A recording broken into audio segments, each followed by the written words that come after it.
Hello, everyone. I'm Jackie Peterson, your mayor. Welcome to our State of the City, where heritage meets progress, where century-old landmarks and new investments share the same streets.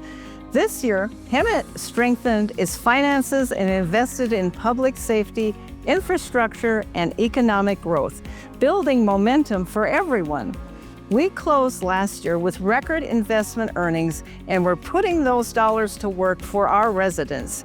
You'll hear from our department leaders about safer neighborhoods, smoother roads, new businesses, and a community that shows up for one another. This is our story, honoring what's old and delivering what's next. Where heritage meets progress. That's an interesting concept because it really personifies our city and our valley. To remembering who we are, where we came from, but being bold and going forward. Where heritage meets progress is so appropriate for the city of Hemet. We're an older city. We have so many historical things. We have Ramona Bowl, home of the Ramona pageant. It's in its 103rd year, coming up to 104, and the play is California's official state play, and it is the longest outdoor play in the nation, and that is something that we can be very proud of. We have so many things in the works right now in our city. We have so many innovative programs. As we say, Hemet rises. We are on the move, and we are going to make improvements that you cannot believe in the next year or two. Well, heritage, that's our identity. But we do have to grow in order for our community, our citizens, to be able to have jobs that they can go to. Our economics person, I think he's going to bring the businesses that we need. And I just hope that people are happy with what we bring in and that it will keep our community working and our community vibrant. Where heritage meets progress, that's huge for the city of Hemet. There are many generations that have lived here, many families, many new families. It is all part of meshing those things together. But I think moving forward does not mean you have to lose what you were. You just need to expand it. One of the things that attracted me to this city originally was the hometown feel of closeness and the way the community will come together on issues that are very important to them for the future of the city. Technology is part of that. We have to embrace everything from digital billboards to the technology that the police use nowadays and communication centers and the technology that the city hall uses. It's all coming together, but we're still holding on to our hometown feel, our small town feel of it. And that's where the heritage comes in. So this year, council approved a very large contract, which is going to mitigate liability. It's going to increase our transparency to the community, and it's going to make our officers safer out there, as well as the community. Working with Axon, we have new body-worn cameras. We have the latest technology in our tasers. We now have in-car cameras, which is going to show the forward-facing camera as well as a view of inside the vehicle, which will show the officer and the arrestee in the back seat. Due to the grants that the city has received, our police officers have a better response time with the new technology that's out there. Between the drones and the radio equipment, we can communicate better with different agencies if need be, including Star 9. This was a big year for the Hemet Fire Department, particularly in the area of the wildfires. Not only did we send multiple resources out to other parts of the state and the county to help fight their fires, but we had two significant incidents here in town as well. The first one was back in January. It was the Chambers incident. As a result of the significant Santa Ana winds that we saw early in the year, what started out as a normal vegetation fire ended up spreading into over 120 acres. Luckily, there were no buildings damaged. We had no injuries. We had no fatalities. The second incident that we had was last month. It was the Myers incident. It took place at the Tres Cerritos area over by Pepper Tree and Stony Mountain. The fire was determined to be human caused. We had several structures that were threatened. However, none of them were lost. But overall, that fire taught us just how important it is to work collaboratively with our agencies. There were numerous agencies throughout the region that were involved in that incident. So it really showed us just how important it is for us to work well with our regional partners. I believe we're on the right path with our first responders, our police, our fire, code enforcement. You know, we go out of our way to make sure that we have all the necessary resources that they need, the tools they need to come home safe. I truly believe that we are a council that look out for our employees. Overall, I think we're a safe city. We work hard to make sure that our citizens are safe. The topic of Measure U, that was a 1 cent sales tax that was pushed and implemented and voted on by the people in 2016. It was intended for public safety, which it has been the entire time. That's both fire and police. I could tell you in 2016, when this was passed, our crime rates were very high at the time. So we were trying to come up with anything at that time to try to increase staffing, buy better equipment for both fire and police. And I think if you look at the trends, ever since 2016, it's been in a downward trend. And we continue to go downward. It's moving along faster. We're currently below state average in both violent crimes and property crimes. And we're neck and neck in violent crimes with national average. So Hemet's doing great. We're in a much better place than we were back in 2016. Another positive, a great positive, is our staffing levels. Our staffing levels in 2016 were 69 sworn police officers authorized, where today we have 91. And out of those 91, we have 87 positions filled, which is the greatest staffing we've had in over 15 years. When I first got on city council, our police department was at its lowest. And to see our police now where they're at, it excites me, makes me feel good about my part as being a council member with the city of Hemet. I'm thankful. The people are thankful. You can see it by the faces of the people. When we have events, they're happy.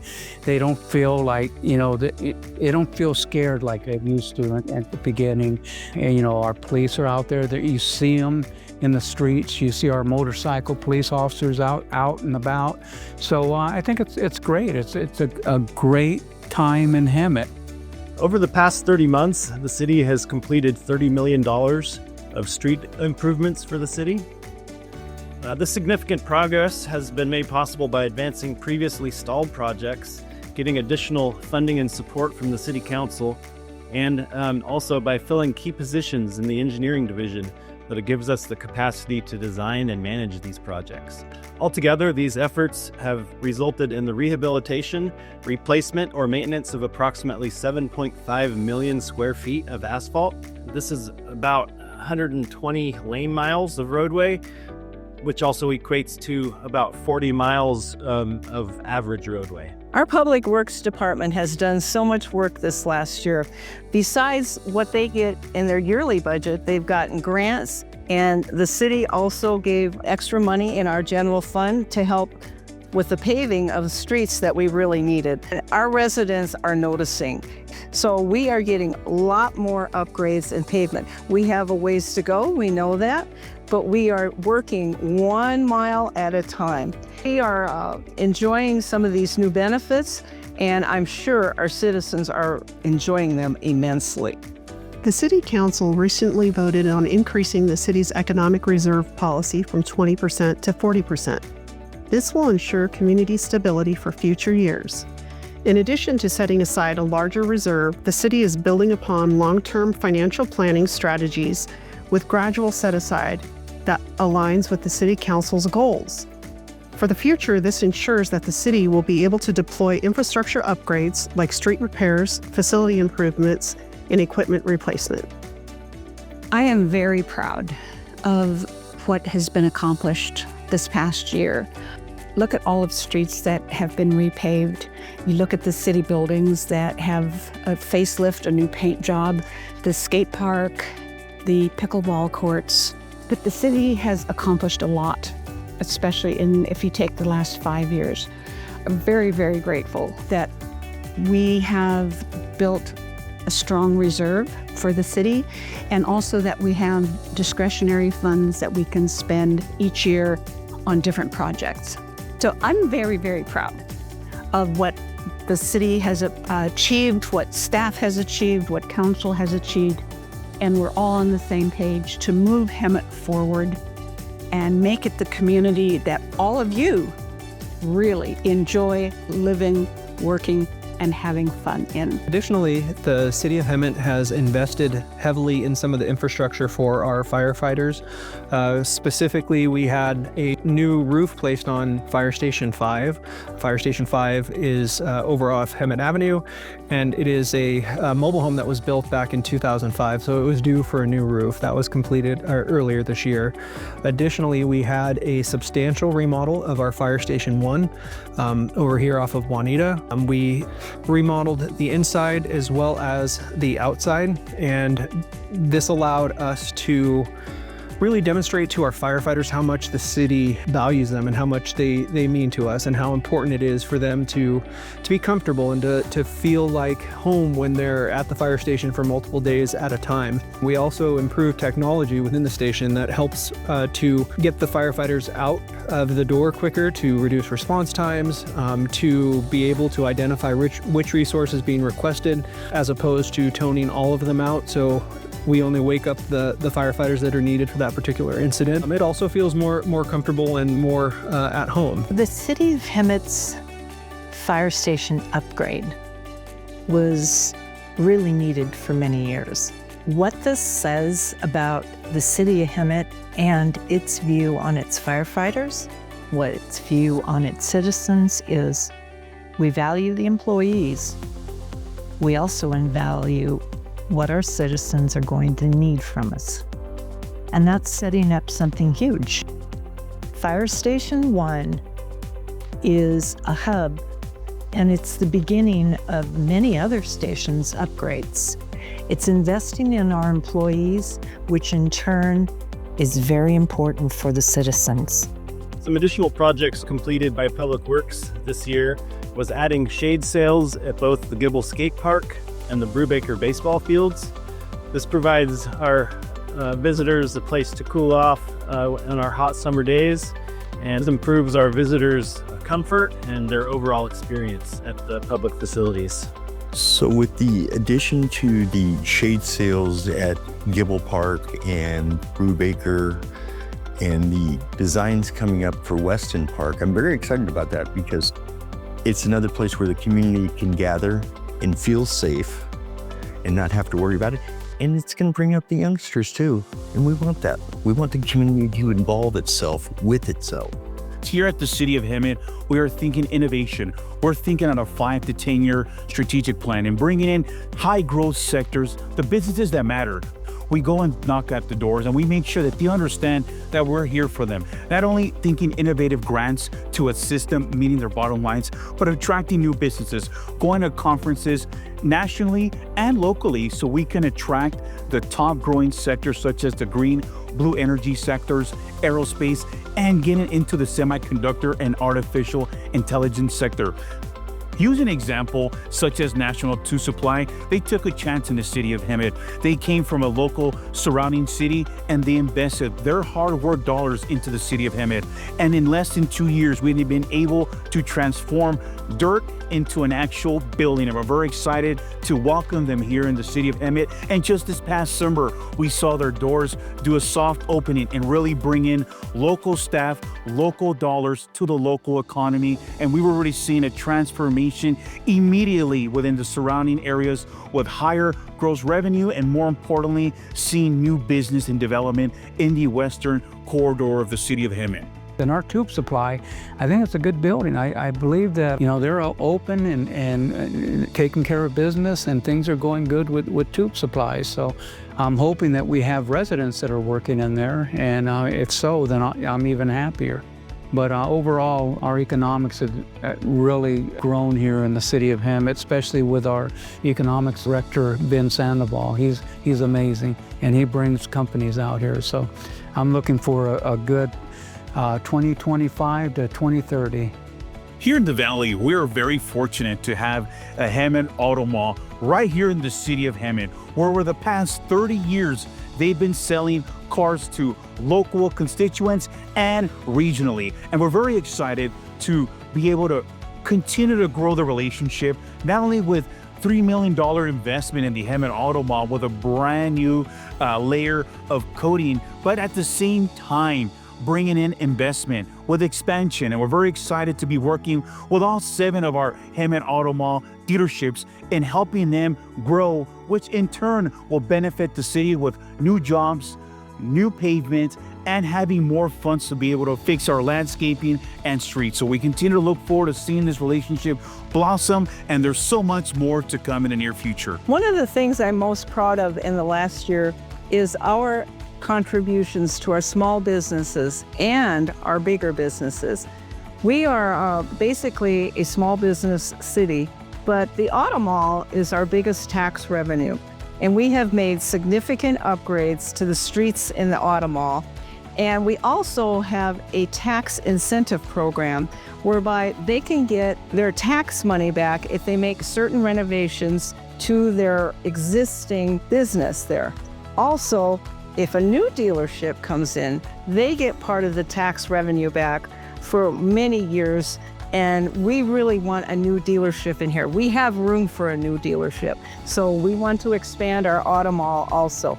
We have strengthened and rekindled our relationship with the Hemet Auto Mall, where we have been able to host the 4th of July drone show, where thousands of individuals from outside our city visit us for the day, full of excitement and music and drones. In addition, we were able to host the inaugural Hemet Concert Series, where for 4 weeks in a row, we hosted music, courtesy to our co-sponsorship with the Hemet Auto Mall. Concerts in the park were a great thing for the city because we've never done it before. And the turnout by the people it was just incredible to see all the families out there, even during different concerts of rock to jazz to country, in the way that they enthusiastically came out. And everybody had a good time. The weather turned out perfect every night that it was there. And it's a great community engagement that I think the city has needed for a long time. The Hemet Public Library is a cornerstone to our community. We have had a city-funded library since before incorporation in 1910.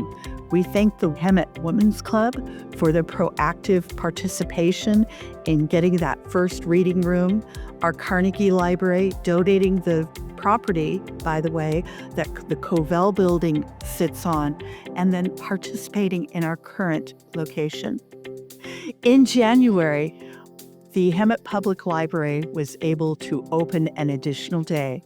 We used the campaign Keep Day 5 alive and had for many years. So when I got to open the door for the first time in January for Tuesdays, it was very exciting. The response has been amazing. We easily see in those 4 hours, 300 to 400 people come into the library, using the library as a resource. Open access means just that.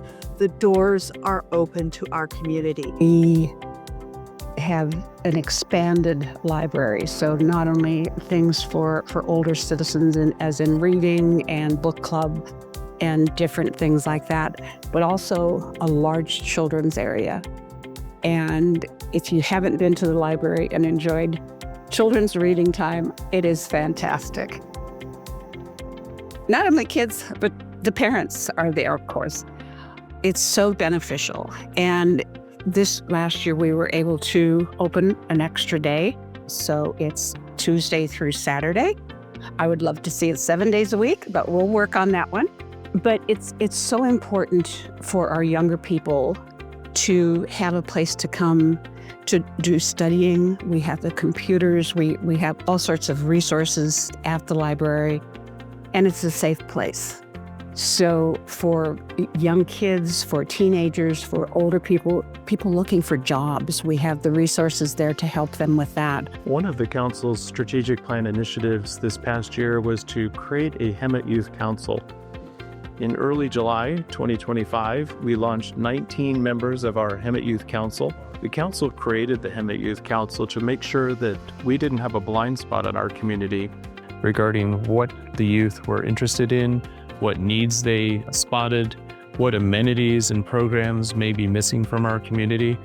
The Youth Council will be conducting a survey this fall, and we're looking forward to incorporating their ideas and their feedback into our next year's strategic plan. The city's future depends on our youth. We cannot move forward unless the youth of today want to come back. They're the ones that have to bring it back to us. They're our future. And I think every kid on that youth council moving into adulthood sees this as being very serious. We cannot move forward unless someone comes back with new ideas. The same old can't continue. Go Youth Council, because I love all those kids. They're working hard and they deserve it. Hemet is a city with rising momentum. I'm so proud of what we've accomplished over the last 12 months. I want to credit the City Council for their stewardship of the city's finances, their discipline with their annual strategic plan, and the 12-month action initiatives that we put together and follow under their direction. I'm so proud of our staff. They're gritty, they work hard, they're determined, and all of their collective work has led to these significant achievements this year. Thank you for joining us for this 2025 State of the City presentation, where we're honoring the past and shaping the future.